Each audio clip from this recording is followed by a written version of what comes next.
2024 was certainly a difficult year for Georgia farmers and producers as they faced low commodity prices, high operating costs, and devastating hurricanes, things experts say have left farmers struggling with historically low income.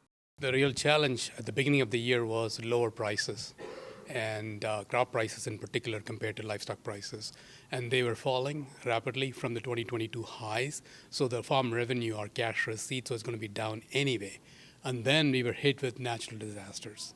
Okay, Hurricane Helene in particular, that wiped out, in my estimation, about 38% of the crop receipts, revenue receipts for Georgia agriculture. So the 2024 whole year, together with the price decline and the disaster, has been a very, very challenging year.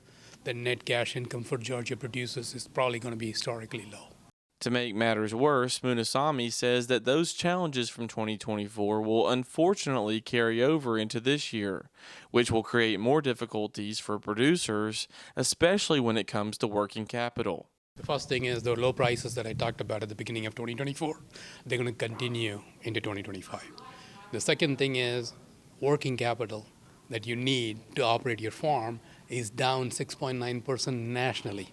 But given that we lost a significant amount of revenue because of Hurricane Helene, our farmers are going to be even shorter on working capital. So for them to get their machines up and running, the infrastructure put in place, buy seeds, buy fertilizers, they're going to be very challenged. However, the livestock sector has had a different tale to tell, as last year the cattle inventory remained low, which kept prices high, a trend experts say will continue this year. We're seeing those tight supplies should continue through 2025.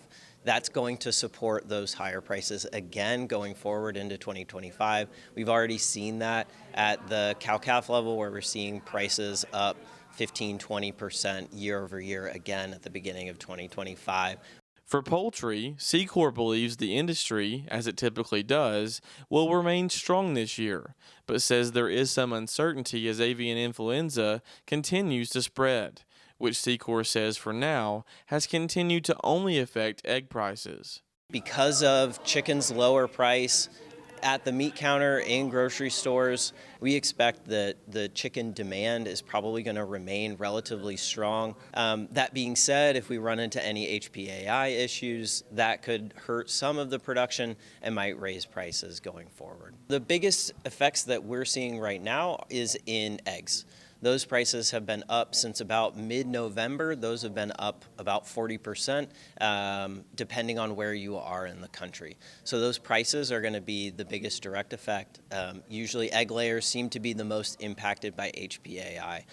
We're starting to see some more in commercial broiler production that could potentially have an impact in chicken prices, but right now we haven't seen that in the data, at least to this point. Reporting in Tifton for the Farm Monitor, I'm John Holcomb.